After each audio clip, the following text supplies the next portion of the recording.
받겠습니다.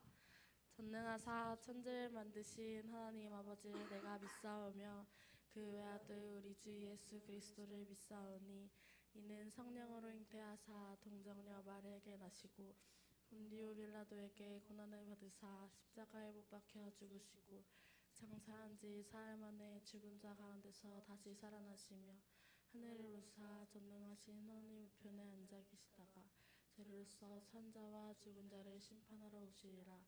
성령을 믿사오며 거룩한 공의와 새로 교통하는 것과 죄를 사하여 주시는 것과 우리 사는 것과 영원히 사는 것을 믿사옵나이다. 아멘.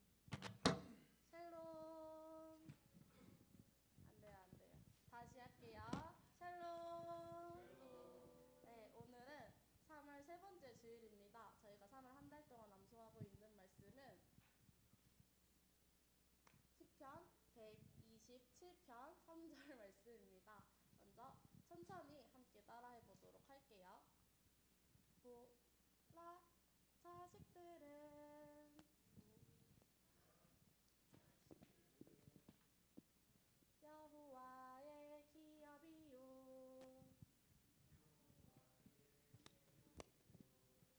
대의 열매는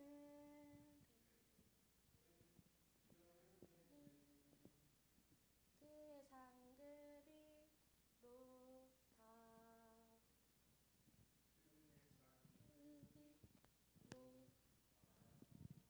네, 이번에는 음원에 맞춰서 함께 암송하도록 하겠습니다.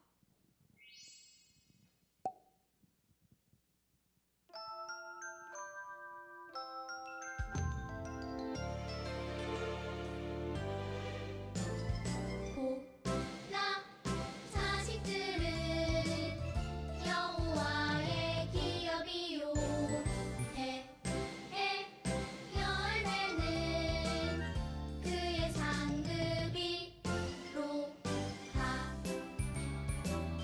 시편 127편 3절.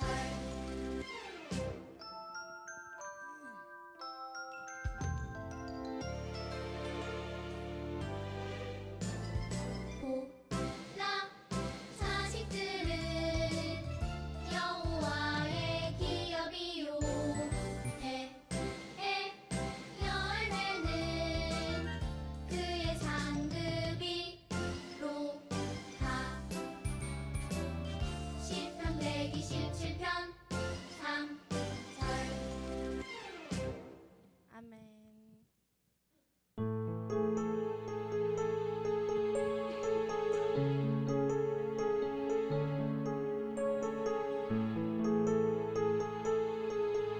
나의 사랑, 나의 사랑, 너는 어여쁘고 참 귀하다. 어느 보석보다 귀하다.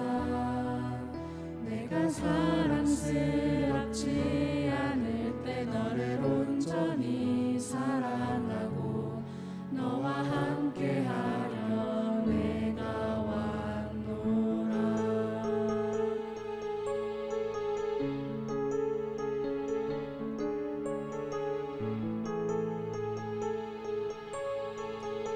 주의 사랑, 주의 사랑, 이 사랑은 결코 변치 않아. 모든 계절 돌보시네. 주는 마르고 꽃은 시드나 주의 말씀은 신실해. 실수가 없으신 주만 바라라. 주님의 나라와 뜻이 나의 삶 속에 임하시며 주님 알기를 주만 보기를 소망해.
우리의 삶 속에 임하시며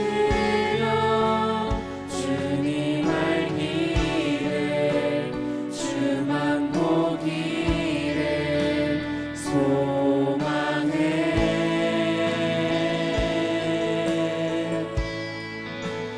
거룩히 살아갈 힘과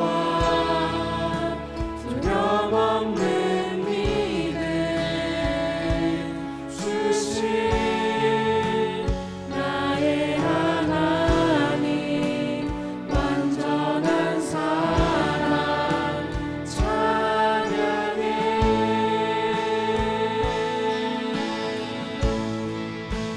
찬양하리 만군의 주 영원히 함께하시네. 존귀하신 사랑의 왕 영원히 통치하시네. 찬양하리 만군의 주 영원히 함께하시네. 존귀하신 사랑의 왕 영원히 통치하시네. 주님의 나라와 뜻이 나의 삶 속에 임하시며 주님 알기를 주만 보기를 소망해.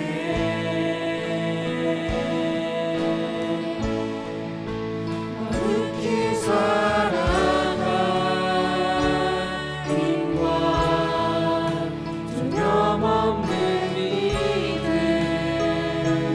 주신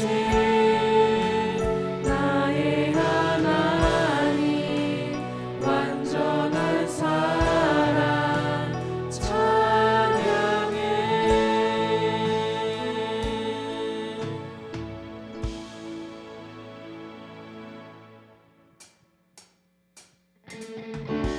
이 시간 기쁜 마음으로 우리 함께 예배하는 옆 친구들 손 잡고 함께 찬양하도록 할게요.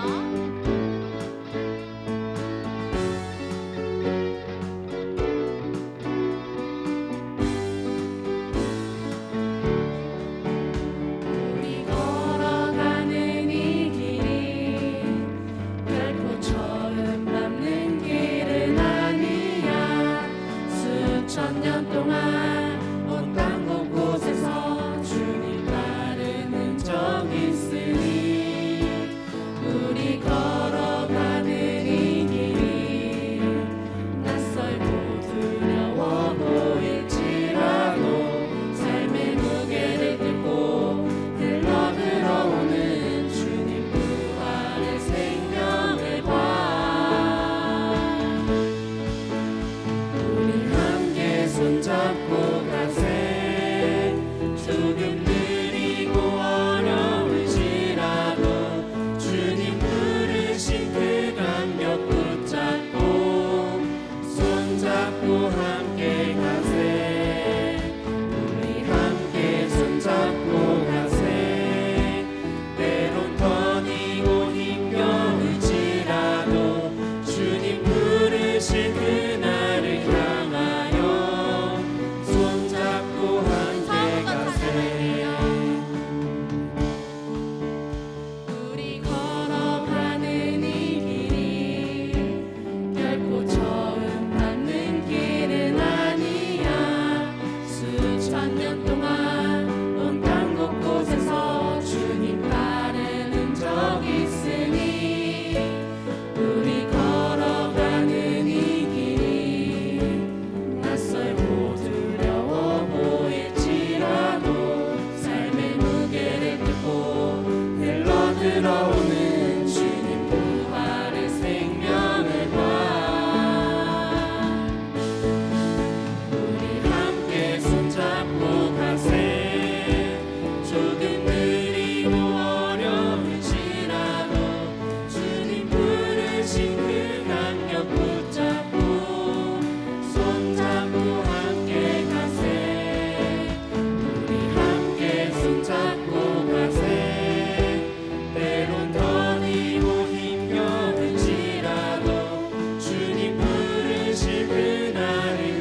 사랑은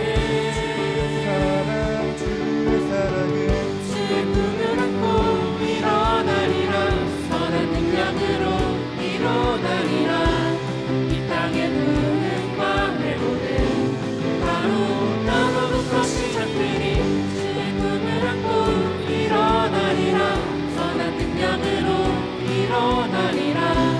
이 땅의 부흥과 회복은 바로 너로부터 시작되리.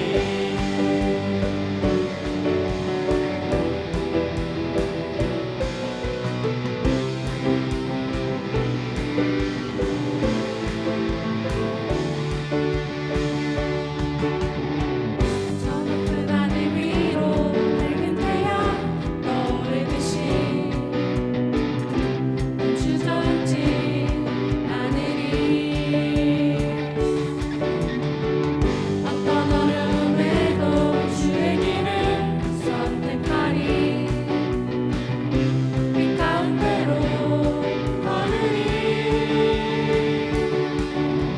주님을 크게 보는 믿음 가지고 세상에 나타내리라. 놀라운 주의 사랑을 주의 꿈을 안고 일어나리라. 선한 능력으로 일어나리라. 이 땅의 부흥과 회복은 바로 너로부터 시작되리. 주의 꿈을 안고 일어나리라. 선한 능력으로 일어나리라. 이 땅의 부흥과 회복은 바로 너로부터 시작되리. 주의 꿈을 안고 일어나리라. 선한 능력으로 일어나리라. 이 땅의 부흥과 회복은 바로 너로부터 시작되리. 주의 꿈을 안고 일어나리라. 선한 능력으로 일어나리라. 이 땅의 부흥과 회복은 바로 너로부터 시작되리.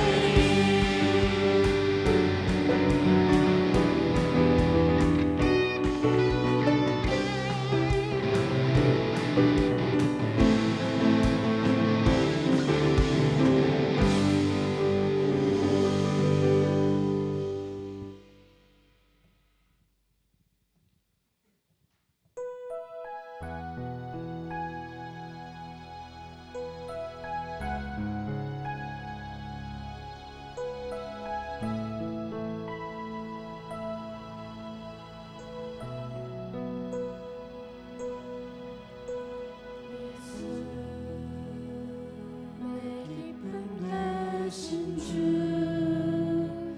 그 이름 찬양해. 나의 유일한 참된 안식 예수, 완전한 그 이름, 능력의 하나님, 내 맘 주의 나라 이루시네. 예수 영원히 함께 하시고 우리 다시 세우시네. 그 사랑 무엇도 끊을 수 없네. 예수 완전한 소망 되시고 무너진 맘 채우시네. 그 약속 우리 결코 놓지 않네. 예수 내 기쁨 되신 주, 그 이름 찬양해. 나의 유일한 참된 안식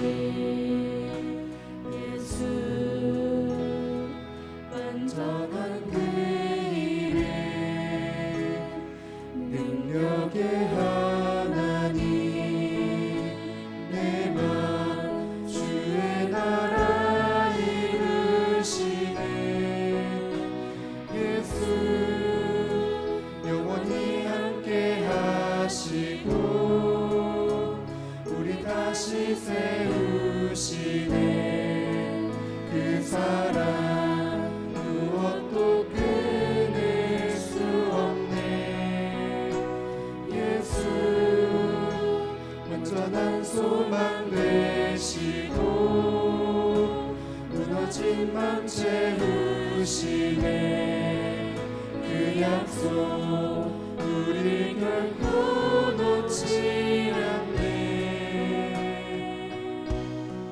그 이름 예수, 그 이름 예수, 그 이름 예수, 그 이름 부르네. 그 이름 예수, 그 이름 예수, 그 이름 예수, 그 이름 부르네.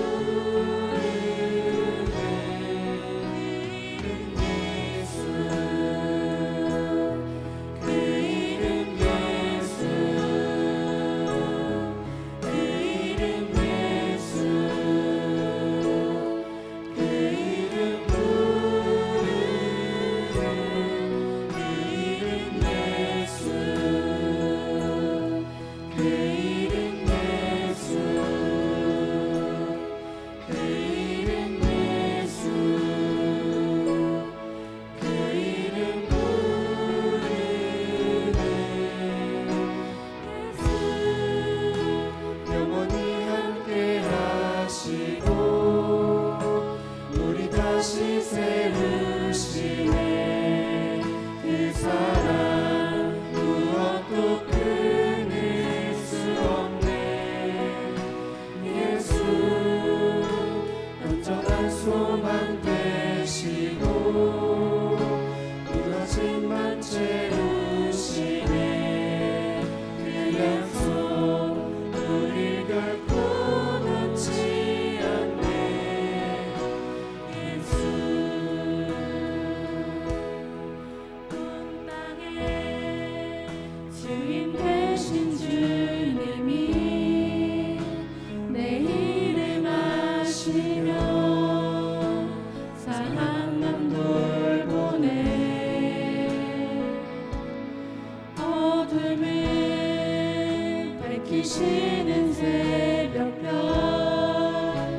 방황하는 내 맘 주의 길을 주시네. 나로 인함이 아니 주가 행하신 일로 나의 행함이 아니 오직 주로 인하여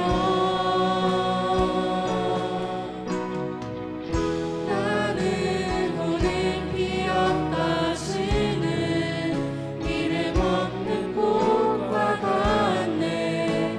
바다에 있는 파도 안개와 같지만 주는 나를 붙드시고 물을 짖은 들으시며 날 귀하다 하시네. 나는 오늘 피었다 지는 이름 없는 꽃과 같네. 바다에 있는 파도 안개와 같지만 주는 나를 붙드시고 물을 짖음 들으시며 날 귀하다 마지막으로 나는 오늘 피었다 나는 오늘 피었다 지는 이름 없는 꽃과 같네. 바다에 있는 파도 안개와 같지만 주는 나를 붙드시고 물을 짖음 들으시며 날 귀하다 하시네.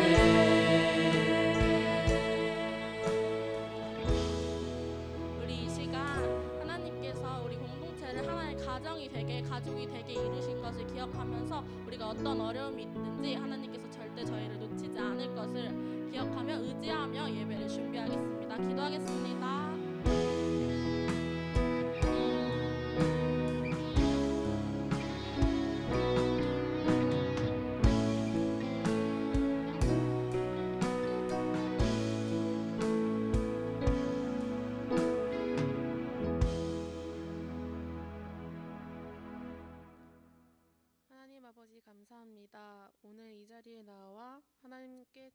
예배 드릴 수 있게 해주심에 감사드립니다. 하나님 앞에 나와 드리는 예배가 온전히 하나님께 영광 올려드릴 수 있는 예배 될 수 있게 해주시고, 이 자리에서의 예배가 하나님의 이름을 높이며 하나님께 나아가는 시간이 되길 원합니다. 이번 한 주간 알게 모르게 지은 저희의 죄들을 회개합니다. 하나님 용서해 주세요. 몸과 마음이 아파 나오지 못하는 친구들이 있습니다. 하나님 함께하여 주셔서 교회에 나와 같이 예배 드릴 수 있게 해주세요. 말씀 전하시는 담임 목사님께 하나님 함께해 주셔서 말씀 듣는 저희의 삶 가운데 주님의 뜻을 온전히 분별하는 지혜가 있어 말씀이 저희 마음속 깊이 새겨지는 예배의 시간 될 수 있게 해주세요. 이 모든 말씀 예수님 이름으로 기도드립니다. 아멘.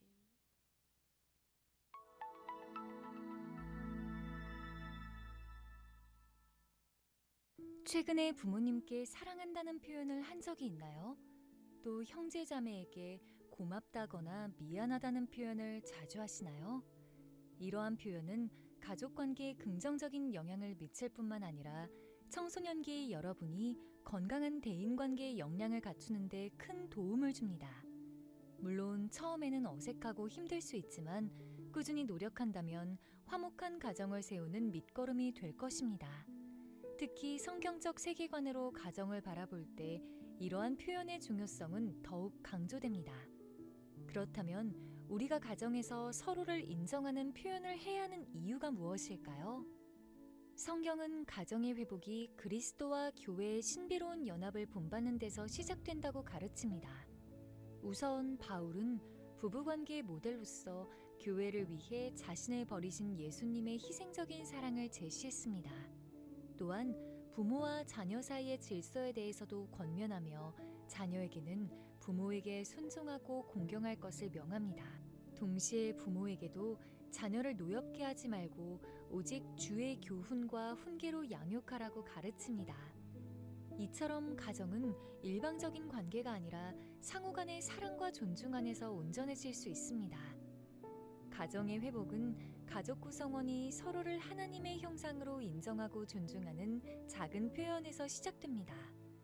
그리스도의 십자가 사랑은 깨어진 부부관계와 부모, 자녀 사이의 두터운 벽을 허무는 능력이기 때문입니다. 이번 한 주간 부모님과 형제에게 고마워요, 미안해요, 사랑해요 라는 진심 어린 말 한마디를 해봅시다. 우리의 작은 순종을 통해 하나님이 우리 가정을 회복하시는 것을 경험하게 될 것입니다.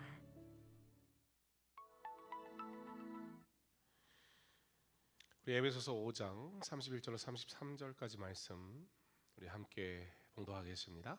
그러므로 사람이 부모를 떠나 그의 아내와 합하여 그 둘이 한 육체가 될지니 이 비밀이 크도다. 나는 그리스도와 교회에 대하여 말하노라.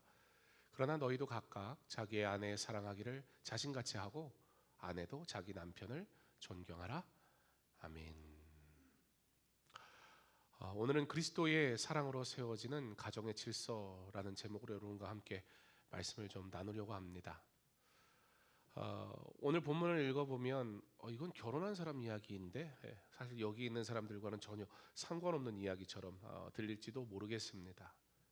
그러나 이 말씀은 사실 이 시대를 살아가는 크리스천 청소년과 청년이 어떻게 관계, 어떠한 가정관을 가지고 어떠한 사람이 되어서 살아가야 하는가에 대한 굉장히 중요한 이야기를 우리에게 해주고 있는 말씀입니다. 우리는 결혼 전부터 이미 가정을 준비하고 있습니다. 여러분들은 결혼을 하기 위해서 지금 기도해야 한다는 얘기예요. 어떤 사람을 만날 것이냐, 또 그 사람에게 내가 어떤 사람이 될 것이냐라는 건 특별히 세상도 그런가 하지요. 그러나 세상은 아파트를 준비할 수 있느냐, 어떤 직장을 가지고 있느냐 이런 것들을 우선순위로 한단 말이죠. 그러나 우리에게는 믿음을 지킬 수 있는 사람인가? 내 자녀에게 하나님의 말씀을 가르칠 수 있는 사람인가?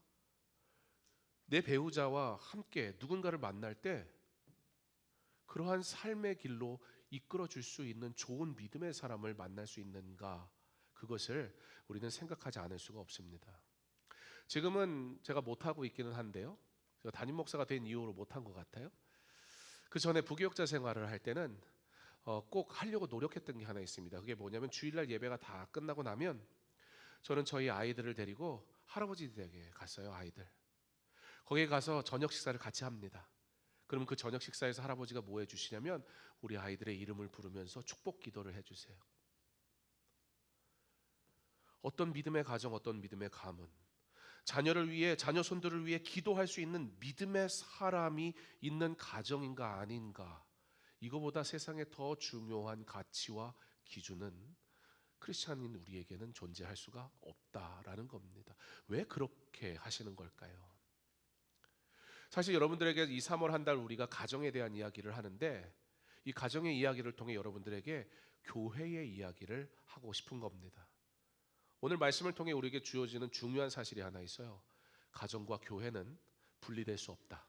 가정에서의 모습이 곧 교회에서 모습, 교회에서 모습이 곧 가정에서 모습이어야 한다라고 말씀하고 있습니다.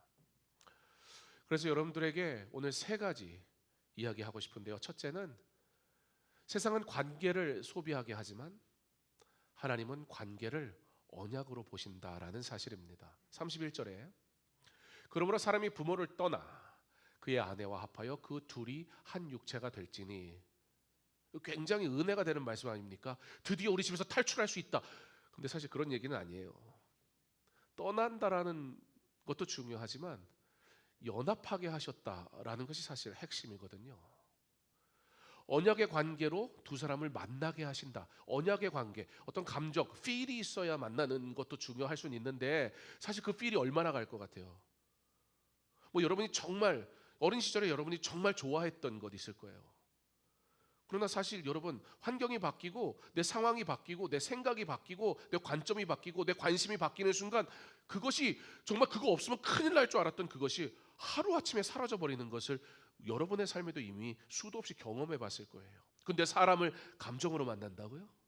그럼 그 감정 사라지면 헤어지면 되겠네요. 예, 세상이 주는 이야기는 그래요. 그래, 네가 중요하니까 헤어지면 돼. 심지어 뭐도 결혼 관계도 그렇다라고 얘기한다는 겁니다. 그런데 성경은 우리에게 이 가정의 이야기를 하면서 언약 공동체의 이야기를 합니다. 하나님은 가정을 얼마나 거룩하게 보시는지 알 수 있다는 대목입니다. 가정은 단순하게 우리의 감정적인 교류를 하는 것이 아니라 그곳에서 하나님의 약속을 발견하는 자리라는 거예요.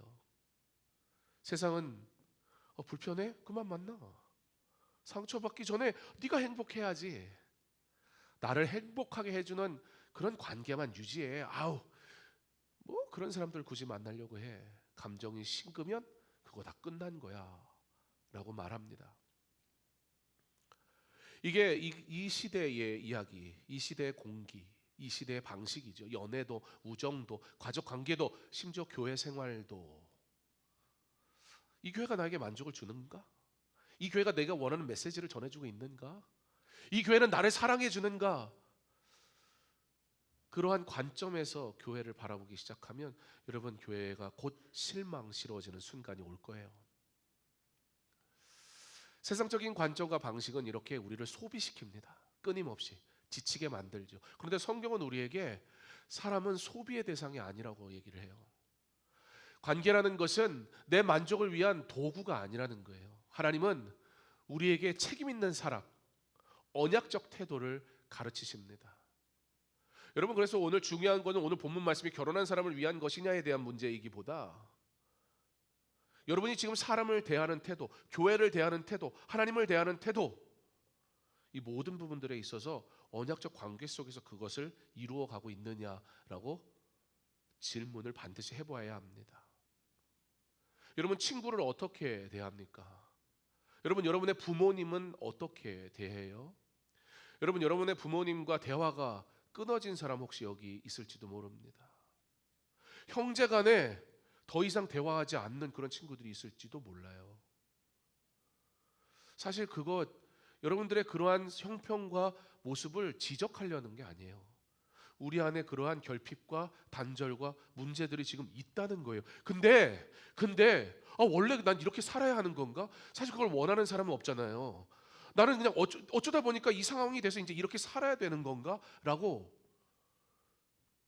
얘기하고 끝내야 되는 건가? 아니면 정말 나에게도 다시 회복의 기회가 있는 건가? 성경은 뭐라고 말씀하시는가? 성경은 우리에게 사랑하는 법을 가르쳐 주십니다. 그리고 그 사랑을 언약이라는 관계 속에서 한다라고 말씀합니다. 세상은 자유를 외치지만 하나님은 사랑과 존중을 말씀하십니다. 33절, 너희도 각각 자기의 아내 사랑하기를 자신같이 하고 아내도 자기 남편을 존경하라. 성경과 세상이 너무 다른 이야기 하잖아요. 네 감정이 더 중요해. 네가 불편하면 끝낼 수 있어. 너를 건드려? 너보다 소중한 사람이 어디 있어? 뭐 틀린 말 같지는 않지만, 근데 성경은 우리에게, 그래? 여러분, 그렇게 해서 여러분 나를 사랑하고 나 혼자 있으면 행복할까요? 결국 우리는요, 누군가의 관계가 이루어지지 않으면 외로운 사람이에요. 혼자 있으면 좋을 것 같아요. 언제? 수많은 사람에 둘러싸여져 있으면. 그러나 정작 그 모든 사람이 다 떠나고 나면 우리는 외로워지고 고립되고 죽고 싶어집니다. 사람은 절대 관계라는 것이 없이 살아갈 수가 없기 때문에 그래요. 성경은 남편에게 사랑하라고 얘기합니다. 그런데 그 사랑은 어떤 사랑이냐면 그리스도께서 우리를 사랑하신 것처럼. 성경은 아내에게 존경하라고 얘기합니다. 여러분, 그런 이야기 좀 안 했으면 좋겠어요. 우리 집에는 셋째 아들이 있다고 여러분, 그런 말 자체가 우스꽝스러운 얘기이기도 하지만 어떻게 자신의 남편을 그리고 자신의 아버지를 그런 식으로 표현할 수 있을지 저는 사실 그것도 이해도 안 돼요.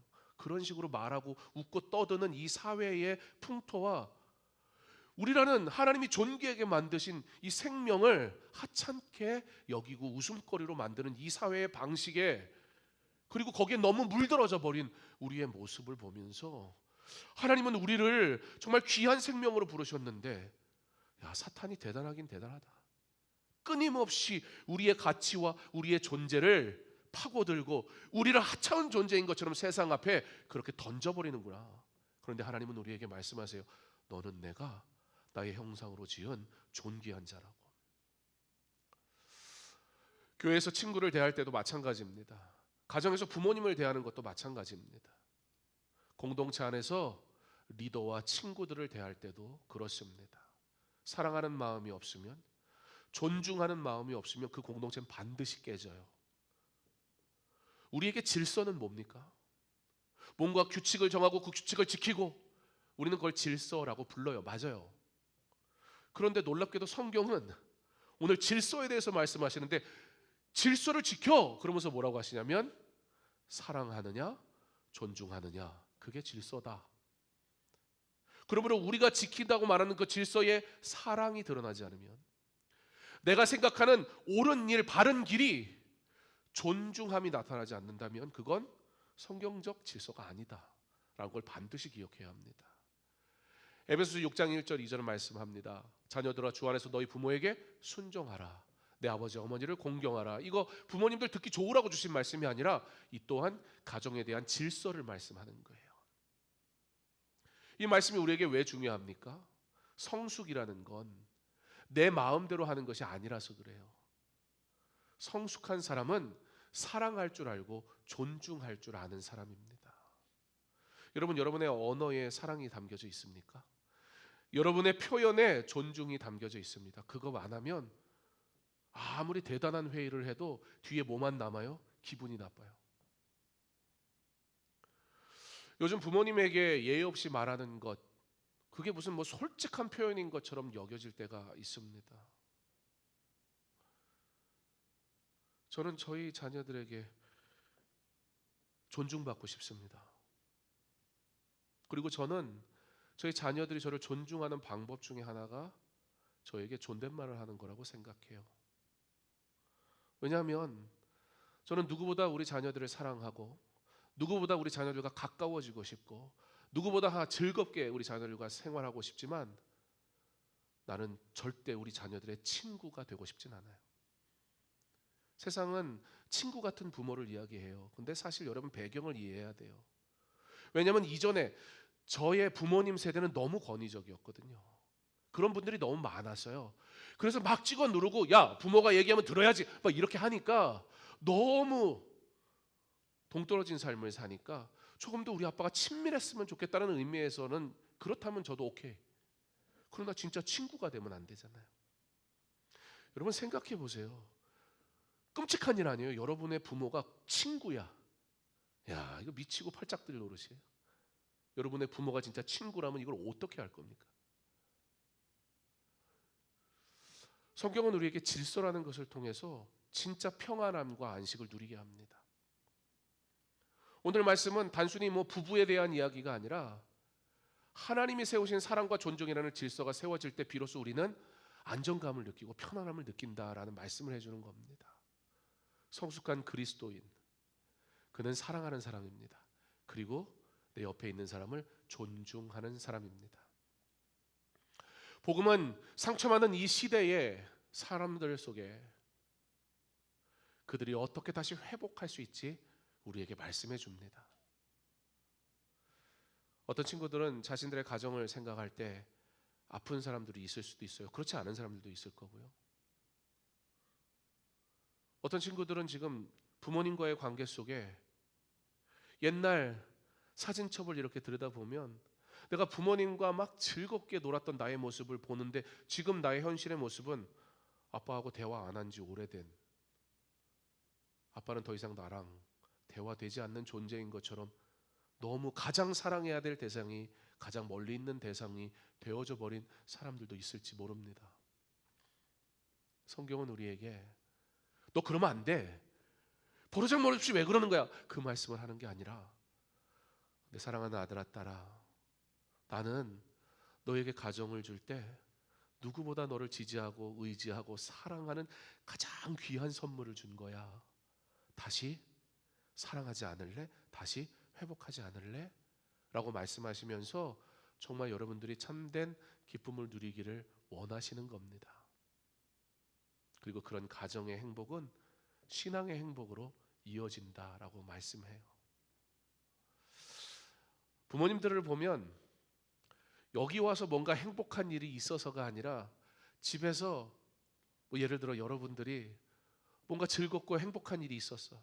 그럼 부모에게 그게 기쁨이 돼요.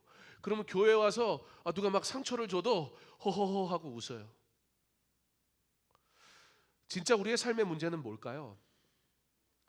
무언가 내가 바라는 바가 없기 때문일까요? 또는 내가 원하지 않는 관계의 문제 속에 내가 지금 사로잡혀 있어서 그래서 괴로운 걸까요? 성경은 우리에게 한 가지 중요한 사실을 말씀하고 싶은 겁니다. 여러분의 삶이, 여러분의 가정이, 여러분의 모임이, 여러분의 공동체가 그 안에 그리스도가 주인이 되었느냐라고 말입니다. 성경은 그래서 우리에게 우리의 삶에 예수님이 필요하다라고 말씀하고 있습니다. 왜 그렇게 말씀하시냐면 우리 사랑해야 되는 거 알거든요. 용서해야 되는 것도 알거든요. 근데 그게 잘 안 되잖아요. 왜냐하면 내가 상처받아서 그래요. 그리고 나도 사실 자존심이라는 게 좀 있거든요. 그래서 예수님이 필요한 거예요. 누가 나한테 잘못했을 때 나는 내가 먼저 사과합니다. 혹시 있나요? 갑자기 머리 만지고 그러면 내가 오해하잖아요. 나는 기분이 엄청 나빠. 제가 잘못한 거야. 내가 아니고 제가 잘못했을 때 나는 그래서 가서 사과합니다. 그런 사람 있어요 여기? 들어도 돼. 우리 안에 성인군자가 있을 수 있단 말이야. 그렇잖아요. 초월한 사람이 있을 수 있다고. 그게 비난받을 일이 아니야. 부끄러워하지 마. 근데 사실 그런 사람이 있을 수 있지만 대부분 사람은 그렇지가 않아요. 나도 잘 못해요 그거.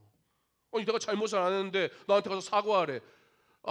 제가 이 어릴 때 아이들 키우면서 야 너희들 일로 와. 싸우면 이제 데리고 와가지고 자 둘 다 서로 잘못했다고 사과해. 그럼 꼭 나오는 말이 있어요. 뭐예요? 내가 잘못하는데 왜 사과해? 제가 잘못했는데. 그리고 막 또 싸워. 네, 안 돼요 그게. 근데 성경을 가만히 들여다보면 자꾸 용서해라, 사랑해라 이런단 말이죠. 그래서 은혜가 안 돼. 그죠? 솔직히 목사님이 왜 저런 얘기를 하나? 그래도 사랑해라 이래야지. 아니 나는 여러분에게 그렇게, 왜냐면 성경이 우리에게 그렇게 과격하게 말씀하지 않아요. 할 수 없는 일을 막 무리하게 요구하지 않아요. 사실 여러분, 이 용서에 대한 이야기, 사랑의 이야기에는 근본적으로 무슨 이야기가 있어요?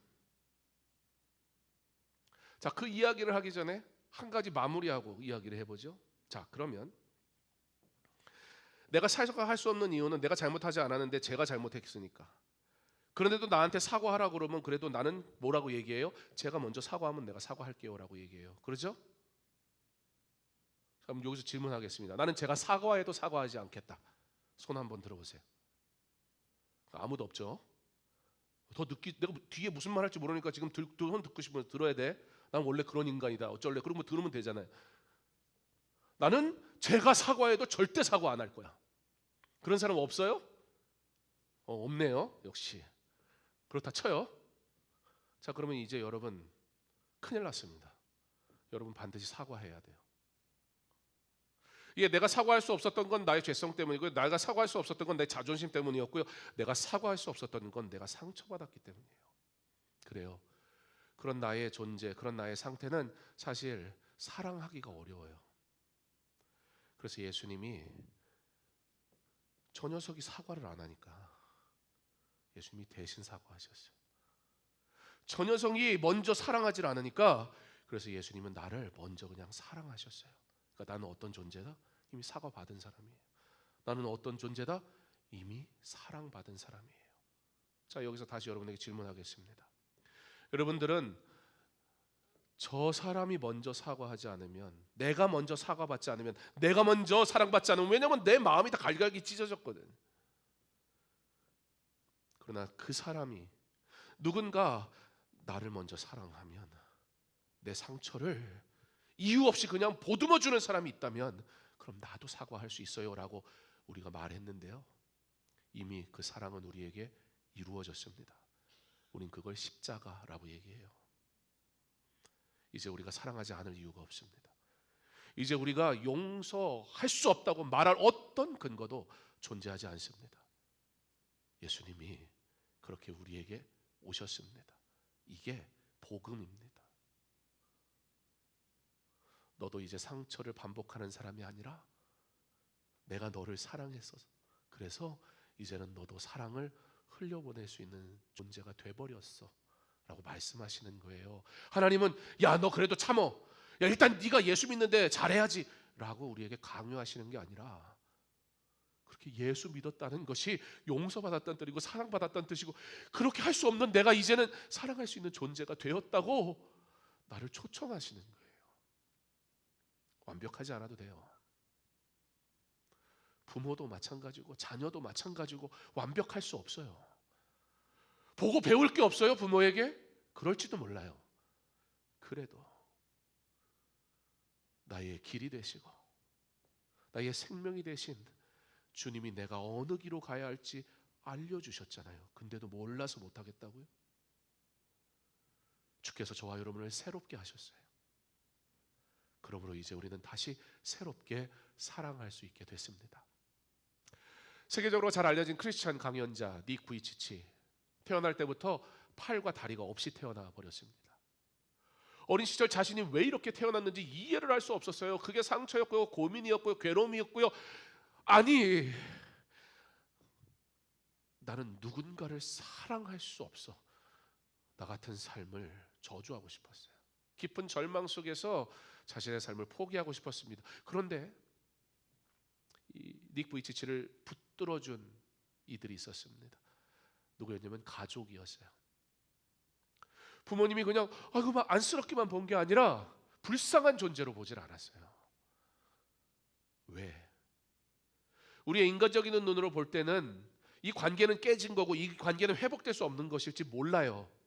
중요한 사실은 나는 손을 놓았던 그 순간에도 하나님은 내 가족을, 내 부모님을, 내 자녀를 여전히 붙들고 계셨어요. 하나님이 포기를 안 하셨거든요. 믿음의 사람들은 그렇게 사는 거예요.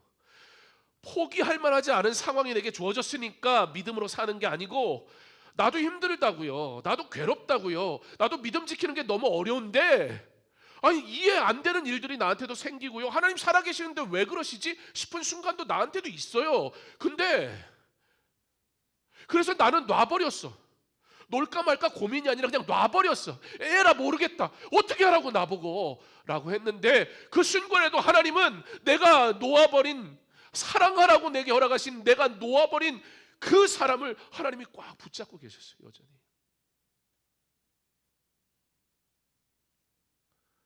하나님 포기하지 않고, 네 구입지체의 가족들은, 부모님은 너는 하나님이 포기하지 않으셨어. 그러니까 우리가 너 포기 안 할 거야. 너는 하나님 앞에 의미 없는 존재가 아니야. 세상은 팔이 없고 다리가 없으니까 아이고 어떻게 제가 뭘 할 수 있겠어 라고 말하지만, 하나님이 너를 포기하지 않으시면 너는 여전히 존귀한 사람이야 라는 이야기를 반복적으로 해줬어요. 특별히 어머니가 일반 학교에, 특수학교가 아니라 일반 학교에 갈 수 있도록 애썼고, 아버지는 넘어질 때마다 다시 일으켜 세워줬어요. 닉이 나중에 이렇게 말합니다. 자신의 삶을 바꾼 것은 완벽한 환경이 아니었다고, 그러나 사랑으로 포기하지 않는 관계였다고.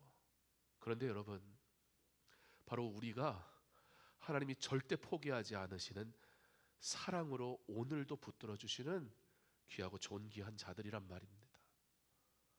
완벽해서가 아닙니다. 그러나 하나님이 포기하지 않기에 나는 오늘도 귀한 하나님의 사람입니다. 그리스도께서 그렇게 저와 여러분을 사랑하셨습니다. 여러분이 앞으로 어떤 가정을 이룰지 몰라요. 그러나 꼭 기억하세요. 멋있는 사람, 무슨 뭐 느낌이 온 사람, 뭐 그런 거 뭐 좋을 순 있는데 뭐 이왕 뭐 그러면 나쁘진 않잖아요. 내가 언젠가 뭐 그런 거 봤어요. 이렇게 랜덤으로 채팅 연결되는, 화상으로 연결되는 뭐 건데, 어떤 내가 봐도 너무 잘생긴 남자가 하나 있더라고. 그 사람이 아무 말도 안 했어. 그냥 랜덤으로 연결이 된 거예요. 근데 이쪽에 두 명의 소녀와 이 아주 잘생긴 남자가 랜덤으로 딱 연결이 됐어. 남자는 아무 말도 안 했어. 여자애들이 갑자기 으아! 막 이러는 거예요. 그런데 여러분 무슨 일이 일어난 줄 알아요? 디스커넥트 돼버렸어요. 갑자기 연결이 끊어져 버렸어요. 으아! 절망을 하는 거예요. 그래서 다시 연결됐어요. 그랬더니 으아! 그게 조회수가 엄청나더만. 우리는 어쩔 수 없이 보여지는 것으로 판단할 수밖에 없어요. 그게 나쁘다는 게 아니에요. 보여지는 것에 우리가 반응을 하고 감정을 움직이는 것이 나쁘다는 게 절대 아니에요. 그러나 그 감정에 내 삶을 맡겨버릴 때 우리는 그 감정 때문에 무너져 버린단 말이에요. 하나님은 그래서 그리스도를 통해서 저와 여러분을 사랑하셨어요. 그리고 우리에게 존중하는 태도를 허락하셨어요. 그렇게 우리로 하여금 우리도 하나님이 기뻐하시는 믿음의 아름다운 가정을 세우기를 하나님은 기대하세요. 오늘 말씀은 좋은 이야기로 끝나면 안 됩니다. 그러나 적용이 이루어져야 돼요. 첫째, 사람을 끊지 말아라. 사람을 끊고 싶을 때 하나님을 만나십시오. 기도하기 바랍니다. 둘째, 지금 여러분에게 적용이 좀 되었으면 좋겠어요. 여러분 부모님과 어떤 관계 속에 있습니까? 여러분을 가장 사랑하는 여러분의 부모님과의 대화가 회복되면 여러분 행복함을 알게 될 거예요. 다시 내 삶은 왜 이러지? 그 이유 중에 여러 가지가 있을 수 있지만, 사랑받아야 되는 여러분이, 그리고 여러분을 누구보다 사랑하는 부모님과의 대화가 끊어져 있다면 여러분은 사실 가장 불행한 사람, 스스로 불행한 길을 걷는 사람이 되는 거예요. 여러분에게 부모님 저한테 뭐 효도해라 잘해라 강요하는 게 아니고, 여러분을 가장 사랑하는 그분과의 만남과 관계가 꼭 회복되기를 부탁하는 거예요. 마지막으로 이 공동체 안에서 서로 사랑했으면 좋겠습니다. 우리 옆 사람에게 한번 인사해 볼까요? 주님의 이름으로 사랑합니다. 그래. 누나한테 사랑한다는 얘기를 참 오랜만에 했지. 아니야. 우리 예건이 오랜만에 나왔는데 반갑습니다. 여러분, 이렇게 사랑하도록 허락한 사람들이 사실 꽤 많아요, 우리 주변에. 여러분, 우리 아무나가 아니에요. 나 사랑하는 사람이 꽤 많은 괜찮은 존재예요. 문제는 내가 사랑을 고백하지 않으니까 내 스스로 나는 사랑받지 않는 존재인 줄 착각하는 거예요. 바라기는 사랑하라, 존중하라 말씀하신 그 말씀대로 우리가 서로 사랑하는 은혜가 있기를 간절히 소망합니다. 여러분의 가정이 다시 회복되었으면 좋겠습니다. 여러분의 믿음의 공동체가 사랑으로 회복되었으면 좋겠습니다. 그래서 여러분도 참 행복한, 진짜 행복한 사랑받는 믿음의 사람으로 살아갈 수 있기를 주님의 이름으로 축원합니다. 기도하겠습니다. 하나님 감사합니다. 내가 사랑받는 존재임을 다시 한번 깨닫습니다. 누군가를 사랑하라고 할 때 왜 내가 먼저 해야 되냐고 내가 말했었지만 생각해 보니 주님 먼저 나를 사랑하셔서 이제는 내가 사랑할 수밖에 없는 존재가 되었음을 깨닫습니다. 주님 나로 사랑하게 하옵소서. 주께서 나를 사랑하심과 같이 형제를, 부모를, 자녀를, 이웃을, 친구를 사랑하는 자 되게 하여 주옵소서. 그러므로 사랑받는 자 되게 하시고 사랑이 충만하여 믿음 안에 거하는 것이 참 행복한 주님의 사람으로, 하나님의 형상으로 하나님의 영광을 위해 살아가는 주님의 자녀들 되게 하여 주시옵소서. 예수님 이름으로 기도합니다. 아멘. 내 삶을 깨뜨립니다. 함께 찬양하며 준비한 예물 드리겠습니다.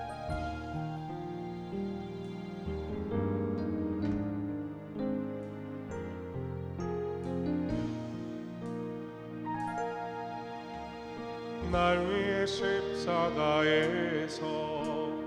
깨뜨리신 사랑, 오늘도 그 사랑 안에 나 거합니다. 주님의 생명 내 안에 있고 주님의 사랑 날 강건하니 나 오늘도 주께 내 삶을 깨뜨립니다.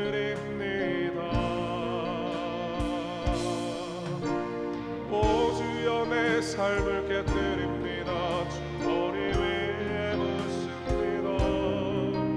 내 모든 삶과 생명을 주님 얻으소서. 오 주여 내 삶을 깨뜨립니다. 주 머리 위에 묻습니다. 주님께라면 아깝지 않습니다. 오 주여 내 삶을 깨뜨립니다. 주 머리 위에 묻습니다. 내 모든 삶과 생명을 주님 얻으소서. 오 주여 내 삶을 깨뜨립니다. 주 머리 위에 묻습니다. 주님께라면 아깝지 않습니다.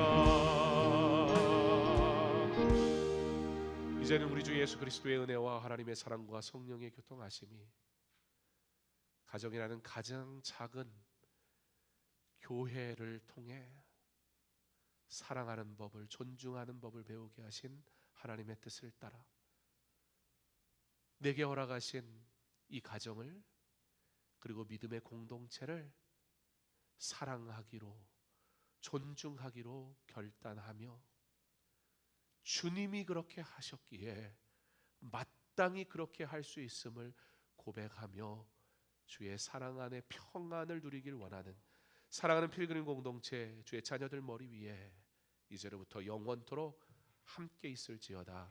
아멘.